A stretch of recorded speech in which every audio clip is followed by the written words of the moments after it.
Mapait na disgrasya ang idinulot ng tumagilid na truck sa iba pang sasakyan sa isang kalsada sa Maynila. Bukod sa paghambalang matapos mawalan umano ng preno, tumapon ang karga nitong sirup. Nadulas tuloy at sumemplang ang mahigit pa sa 10 rider at biker. Nakatutok si Marisol Abduraman. Halos sunod-sunod na sumemplang ang ilang motorsiklo at bisikleta sa bahagi ito ng Ramon Magsaysay Boulevard sa Maynila. Ang siklistang ito, iika-ika habang itinatabi sa gilid ng kalsada ang bike. Hindi bababa sa 11 rider ang nadisgrasya. Damay pati ang angkas ng iba. Sa tansya naman ng Barangay 426, umabot sa 16 ang bilang ng mga tinulungan ng mga tauhan nila. Hindi naman ganong walang gas-gas. Yung mga iba, pagkatomba, tayo, abos alis. Pero may ilang kinailangan dalhin sa ospital. Dito ma'am, sa may hita. Ito, malaki. Parang tuklap dito, gas-gas tuklap. Kabilaan yun eh. Babae, tapos may dugo rito. Ang bitsa ng aksidente, ang natapong kargang glucose of syrup ng trailer truck na ito na tumagilid at humambalang sa kalsada kanina madaling araw, sangkap yan sa paggawa ng candy. Halos 3 lane po, bali 1 lane possible na lang po yung madadaanan. Problema lalo ito nang magsimula na ang rush hour nitong umaga dahil nagpabigat lalo sa daloy ng trapiko. Rush hour, papasok po ng mga school saka mga trabaho po. So, malaking abala po yung nangyari po kanina. Ayon sa pahinante ng truck, galing silang Bulacan at pa-exit na ng NLEX nang meron po silang mapansin sa sasakyan. Nung pababa na ng pababa, na nararamdaman na namin dalawa ng driver ko na yung karga namin, tataob na po sa kaliwa. Tutumba na po sa kaliwa. Pumipreno po yung driver ko pero tuloy-tuloy pa rin po yung lane ng truck. Tapos hanggang sa nawala na po ng control, naikabig niya na po sa kanan yung manabelang kasi natumba na po. Inabot ng halos 6 na oras ang paglilinis sa bahaging ito ng Ramon Magsaysay Boulevard matapos nang tumapon ang karga ng truck na ito na nadisgrasya kanina madaling araw. Hindi raw kasi basta-basta ang paglilinis. Hindi na nakausap ng mga enforcer ang driver ng truck. Nagsabi umano ito sa kanyang pahinante na pupuntang ospital pero hanggang kanina ay hindi na siya makontak. Tumakas? Parang ganun po ma'am kasi hindi naman po nagpaalam. Wala rin idea yung pahinante kung nasaan. Kung saan hospital o ano. Mag-aalas 10 na kanina nang tuluyang maitabi ang truck at malinis ang lugar. Para sa GMA Integrated News, Marisol Abduraman, nakatuto 24 oras.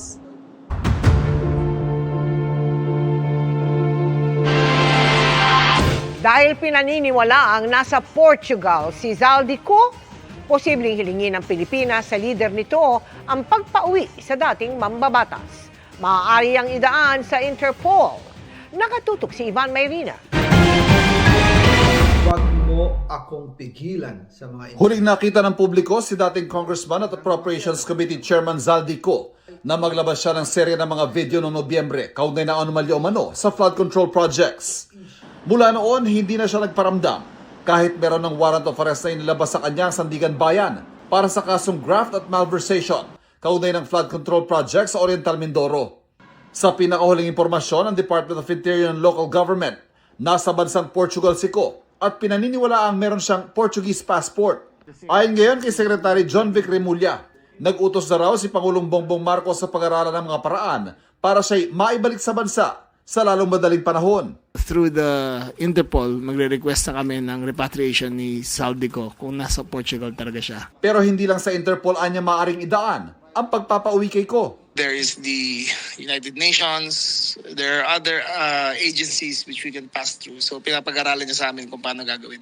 Lahat yan ikinukonsidera, lalo't walang extradition treaty ang Pilipinas sa Portugal. Isang formal na kasundo ang nag-oobliga sa isang bansa na isuko ang isang puganting nagtatago sa kanilang bansa para paharapin sa paglilitis. A treaty will take too long. A treaty takes years and years to do. So the other avenues possible, in-instruction sa amin ay pag-aralan namin kung paano natin magagawa ang extradition niya not passing through a treaty. Ibinasura naman ng Sandigan Bayan 5th Division ang motion for reconsideration ni Ko sa desisyon na nagdedeklara sa kanya bilang isang fugitive at nagkakansela sa kanyang pasaporte. Ayon sa Sandigan Bayan, hindi raw maaaring sabay na umiiwas sa legal authority ang isang tao habang humihingi ng proteksyon dito. Sa kaso ni dating Congressman Arnulfo Teves, wala ring extradition treaty ang Pilipinas sa pinagtaguan niyang bansa na Timor-Leste. Pero naidaan ito sa personal accommodation ng leader ng nasabing bansa, kaya napauwi si Teves. Para sa GMA Integrated News, Ivan Mayrina nakatutok, 24 oras.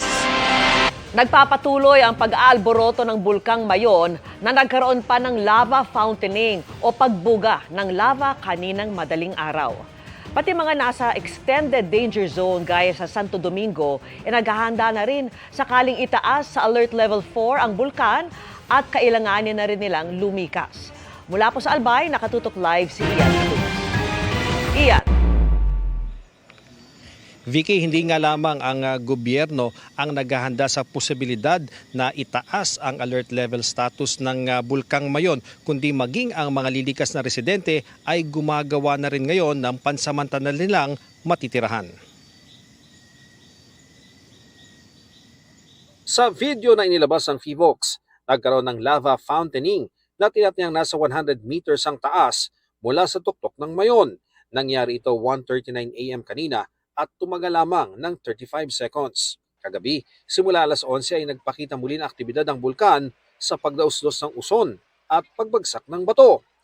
Kaninang umaga, sumilip muli ang bulkan mula sa mga ulap na maya't maya ay tumatakip rito. Pero patuloy ang pagbuga ng lava dome at lava flow. Habang nasa 1,000 metrong taas mula sa crater ang steaming nito at ang katamtamang pagsingaw napadpad sa Kanluran Timog Kanluran at Timog Kanluran. Kaya ang Civil Aviation Authority of the Philippines mas pinalawig pa ang notice to airmen hanggang bukas, kung saan mariing pinaiiwasan sa mga piloto ang paglipad malapit sa summit ng bulkan. Nananatili pa rin ang Alert Level 3 status ng Mayon at hanggang 6 km radius na permanent danger zone pa lang ang pinalilikas. Pero binabantayan na sa mga bayan lagpas dito tulad ng Santo Domingo kung itataas ang Alert Level 4 sa bulkan. 10,000 residente kung sakali ang kailangang ilikas sa Santo Domingo. Ang administrator ng bayan sinabing hindi sapat ang kanilang mga sasakyan para gamiting panlikas sa ganung karaming tao. Pero may mga handa naman daw umalalay. Kaya yan medyo may kabigatan kasi nga yung mobility natin ay may pagkukulang tayo sa mobility natin sa ngayon. So, ma-augment naman yan ng kanilang mga private vehicles plus, of course, yung tulong na manggagaling sa mga other line government agencies which are members of the RRMC of the province. 6 na paaralan ang inihanda nila para maging temporary evacuation. Pero sa mga tinatawag ng mga taga rito na ranso, na parang mga kubol, ang magiging temporary housing ng mga evacuees. Ganito po yung ranso, ito yung nakasanayan ng mga taga rito sa Santo Domingo kapag pumuputok ang Bulkang Mayon. Ito nga ho, galing pa sa mga bundok, yung mga kawayan at anahaw. At makikita po ninyo, dito, ganito na po ang magiging yari, ang bubong, anahaw, at syempre yung pinakatakip dito sa gilid. Dito na raw po sila nasanay na magkubli tuwing nag-aalboroto ang Bulkang Mayon.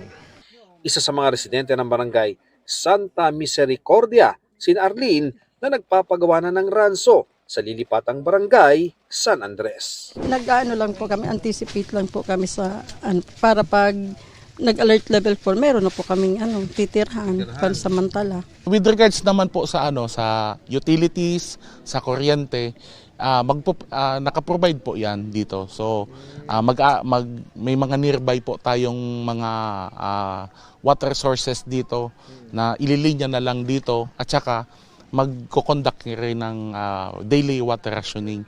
Plus yung connection rin ng electricity dito sa area para maliwanag rin.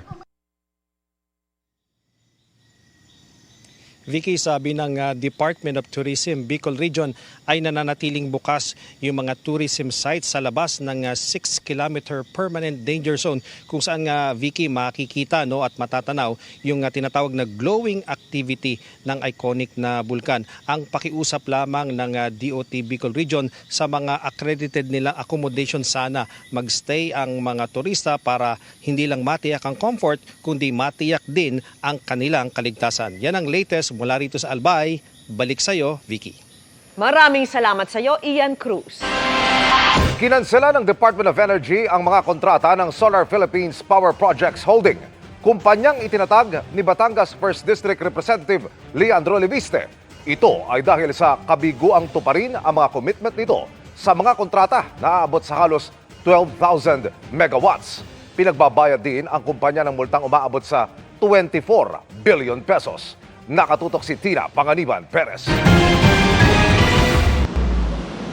Dahil bigong ma-deliver ang commitment na halos 12,000 megawatts na power supply, kinansela ng Department of Energy ang mga kontrata para rito ng Solar Philippines Power Project Holdings. Kumpanyang itinatag ni Batangas 1st District Representative Leandro Leviste. Ang kanselasyon, bahagi ng mas malawak na paglilinis daw ng DOE sa mga hindi natutupad na kontrata. Sa isang mensahe sa GMA Integrated News, sinabi ni Energy Secretary Sharon Garin na mga lehitimo at seryosong investors lamang ang gusto nila sa energy sector. Kaya kinansela nila ang mga kontratang aabot sa 17,000 megawatts ng renewable energy, kabilang ang sa Solar Philippines. Ayon kay Garin, ilang beses silang nagpadala ng show cause orders at iba pa, pero wala raw silang nakuhang tugon sa Solar Philippines. Pinagmumulta sila ng tinatayang 24 billion pesos. Dagdag ni Garin, ang kanselasyon ay base lamang sa discipline, performance at pagpapatupad ng kanilang contractual obligations. Pagsunod-an niya ito sa integridad ng mga kontrata at pananagutan sa publiko at hindi dahil sa politika. Ayon pa sa kalihim, posibleng kulangin na ang reserbang kuryente sa hinaharap at hindi mangyayari ang inaasahan sanang pagbaba ng presyo ng kuryente. Hininga namin ng reaksyon si Leviste at ang Solar Philippines, ngunit wala pa silang tugon. Tungkol naman sa umano'y pagbebenta ng shares ng kumpanya ni Leviste nang walang pasabi at pagpayag ng Kamara na nagbigay ng prangkisa nito, sinabi ng isang Vice Chairperson ng House Committee on Legislative Franchises na iimbestigahan ng komite ang issue kung may maghahain ng resolusyon. Sir, kailangan kong may reso, hindi po pwedeng moto. Well, first, let me just say it's my first term as a congressman. From my understanding, there has to be some kind of resolution because that's a formal way of actually bringing it to the attention of the committee.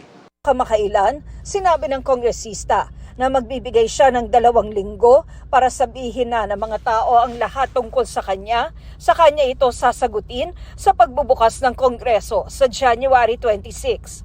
Para sa GMA Integrated News, Tina Panganiban Perez, nakatutok 24 oras. May mga hinarang na namang Pilipinong mangingisda ang mga tauhan ng China sa Baho de Masinloc.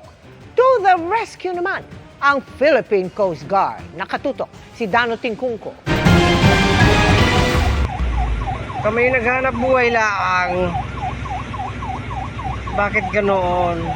Kuha ito ng isa sa mga mangingisda sa Baho de Masinloc kahapon sa kasagsagan ng pambubuska sa kanila ng China Coast Guard at China Navy. Ayon sa Philippine Coast Guard, nangyari ito tanghali bago makasampa sa fishing grounds ng Baho de Masinloc ang bangkang FFB Prince LJ. Hinarang ng mga barko ng China ang daanan ng bangka ng mga mangingisdang Pilipino bandang 16 nautical miles ang layo sa pangisdaan at binugahan ang mga mangingisda natin ng sirena.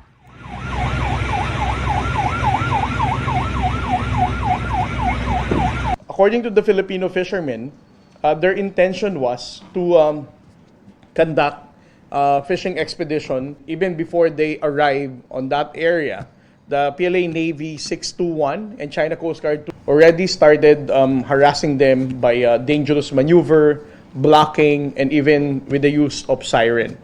Ang BRP Cape San Agustin ng Philippine Coast Guard na nagpapatrolya sa lugar kasabay rin ang paghahanap sa isang nawawalang mangingisda noong nakaraang linggo, agad rumesponde at pinuntahan ng mga mangingisda at nirescue ang mga ito.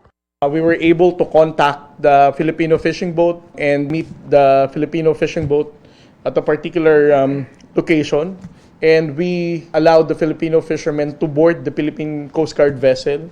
We conducted medical examinations sa ating mga mangingisdang Pilipino. We also provided them food when they boarded the Coast Guard vessel, and we also gave them fuel for them to sustain their fishing expedition. Ayon sa PCG, nangingisda pa rin sa Baho de Masinloc ang bangka ngayong araw. Nakabantay pa rin ang BRP Cape San Agustin, maging ang mga barko ng China nambuska sa mga mangingisda natin. Ito ang unang naitalang insidente ng panghaharas ng China sa mga Pilipino sa West Philippine Sea ngayong taon.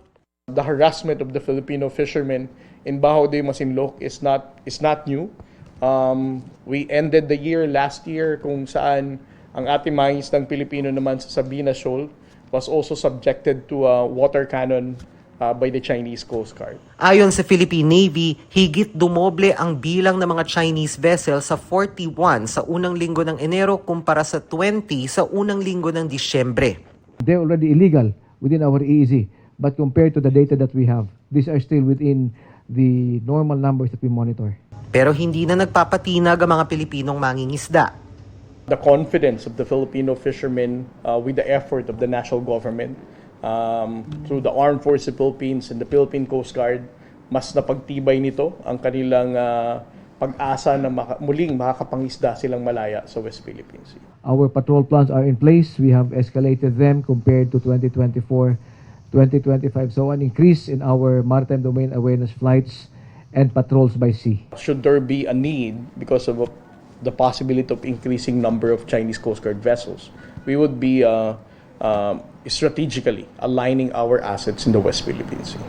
Mariin naman pinabulaanan ng PCG ang patutsyada ng China na pangiimbento umano ng kwento sa hanay ng Philippine Coast Guard sa mga insidente sa West Philippine Sea. It is not true to say that we have publicized, manipulative, aggressive, made-up stories or incidents in the West Philippine Sea. Na witness ninyo firsthand the aggression that is being conducted by the Chinese Coast Guard and the PLA Navy and the Chinese Maritime Militia. These videos, for example, that we are releasing this afternoon is not something that was produced by the Coast Guard. It came from the Filipino fishermen themselves. So, hindi tayo katulad ng China na sila mismo ang nag-edit ng video nila. Para sa GMA Integrated News, Dano Tingkung ko nakatutok 24 oras. Nahaharap sa panibagong asunto ang isang pulis na pinagsasaksak sa likod ang kanyang kabaro.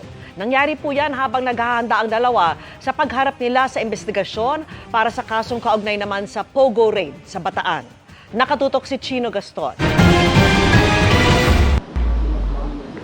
Sa kusinang ito ng PNP-CIDG Anti-Organized Crime Division, pinagsasaksak ni Police Senior Master Sergeant Michael Camilo ang kabarong si Police Executive Master Sergeant Eric Castro.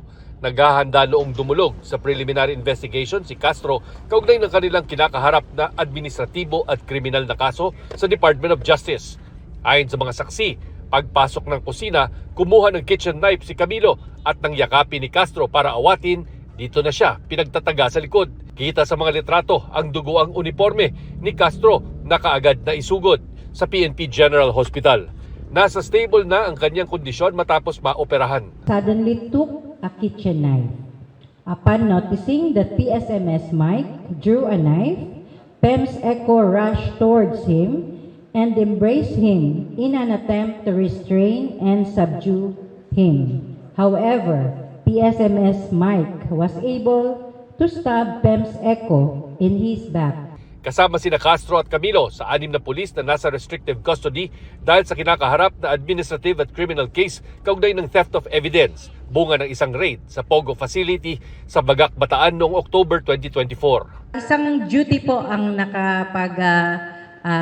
sabi, no? May binabanggit na parang may napansin lang. At yun po ngayon ang kasalukuyang tinatanong ko yung duty na yun. Kung may change ba sa behavior or may sudden po ba siyang, yun nga, change sa behavior prior. Dahil sa insidente, karagdagang kaso ng frustrated murder ang isinampa laban sa suspect na iti-turn over sa QCPD Station 7. Sinusubukan pa namin kunin ang panig ng suspect. Para sa GMA Integrated News, Shino Gaston nakatutok, 24 oras.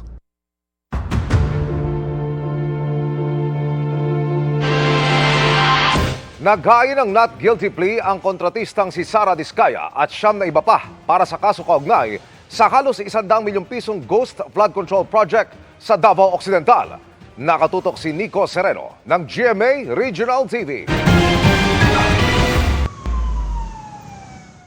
Humarap ang contractor na si Sara Diskaya sa RTC Branch 27 sa Lapu-Lapu City para sa kanyang arraignment sa kasong graft at malversation of public funds. Naroon din ang kanyang kapwa-akusado mula sa kanyang St. Timothy Construction, pati ang 8 DPWH officials sa Davao Occidental. Ang kaso ay kaugnay ng umano'y 96.6 million Ghost Flood Control Project sa Davao Occidental. Nagplead silang lahat ng not guilty. Isinagawa ang arraignment matapos ibasura ni Judge Nelson Leco ang motion to quash information at motion to transfer pabalik sa custody ng NBI ang mga akusado. Samantala, parehong nilinaw ng mga legal counsel ng mga DPWH officials na maghahanap pa rin sila ng mga legal remedies sa pagbasura ng hukom sa kanilang inihaing motion to quash information at motion to transfer custody. Maybe we'll file a motion for reconsideration or petition for certiorari. So we will be moving forward without abandoning our remedies. We argued in our comment that the suspension issued by the court will be superfluous considering that my clients have already been preventively suspended by DPWH. But anyway, the court has its own mind, so we will be, I think we are also going to question that part of the ruling in our motion for reconsideration. Sa February 3 na ang schedule ng pre-trial ng kaso. Parehong di nagbigay ng pahayag sina Diskaya at ang kaniyang mga abogado. Para sa GMA Regional TV at GMA Integrated News, Nico Sereno, nakatutok 24 oras. Good evening mga kapuso! Sa susunod na Lunes, isa-isang mabubunyag at mabibisto ang mga kasinungalingan sa newest GMA Afternoon Prime series na House of Lies. Excited ang cast na mapanood ng mga kapuso ang matitinding eksenang di daw dapat palagpasin. Makichika kay Aubrey Carampel. Ano bang ginawa mo? Nangako ka na hindi mo ko sasaktan! For once, maging panas ka naman! Tama na, Fred! Huwag kang makitapit siya sa gulo nyo! Ikaw ang nanggugulo! Tuloy-tuloy ang matitinding eksena sa GMA Afternoon Prime sa nalalapit na pagpapalabas ng bagong series na House of Lies. Sa media conference ng serye, nagkwento ang cast ng ilan sa kanilang experiences on set. I must admit, nakakapagod siya kasi drama. Napakabigat ng eksena. And syempre sa mga co-actor ko, mabigat na nga, when they go to the set, they come prepared. So it makes it a bit more easier kahit papano. After 3 years, nagbabalik din si Chris Bernal. And this time, as a kontrabida. At tiyak daw na panggigigilan ang karakter niyang si Althea. Sa ngayon, kapatid lang ang nakuha niya. Work rival kayo noon. Ngayon, pati sa pamilya, kalaban pa rin kayo. Baka bigla silang sumugod sa akin, lalo na yung mga fans ni Beauty. Naku! Kailangan ata magtago-tago na ako. Ay, talagang kaiinisan ako kasi even yung mga tao sa set namin, yung prod team, talagang sinasabi nila sa akin na nakakairita ka, inis na naman kami, yung ganun. Proud naman ang kanilang mga leading men na sina Mike Tan at Martin Del Rosario sa kwento at sa husay ng cast. Actually, bukod sa mga artistang kailangan nilang abangan, of course sa directing, ay yung storya. Kung paano mabubunyag ang bawat sekreto ng isa't isa. Lahat ng karakter dito may kasinungalingan. Kasi nga yung bahay na itayo na gawa sa sinungalingan, nagigibain ang katotohanan. Puno rin ng papuri ang cast sa co-star na si Kokoy De Santos na ang karakter ay mentally challenged. Kinikilig ako, yung tipong habang naririnig ko siya, gusto kong tawagan yung airmats ko na, may ganito ako nare-receive na, gusto ko agad i-share. Kasi sila mismo excited din silang mapanood. Kasama rin sa cast ang ilang veteran stars tulad ni Snooki Serna, Jackie Lu Blanco at Lito Pimentel. Pagkatapos ng media conference, may pa-advance preview rin sa fans ng pilot episode. Ang House of Lies ay sa ilalim ng direksyon ni Jerry Lopez Seneneng na mapapanood na simula sa Lunes, January 19. Aubrey Garampel, updated sa Showbiz Happening.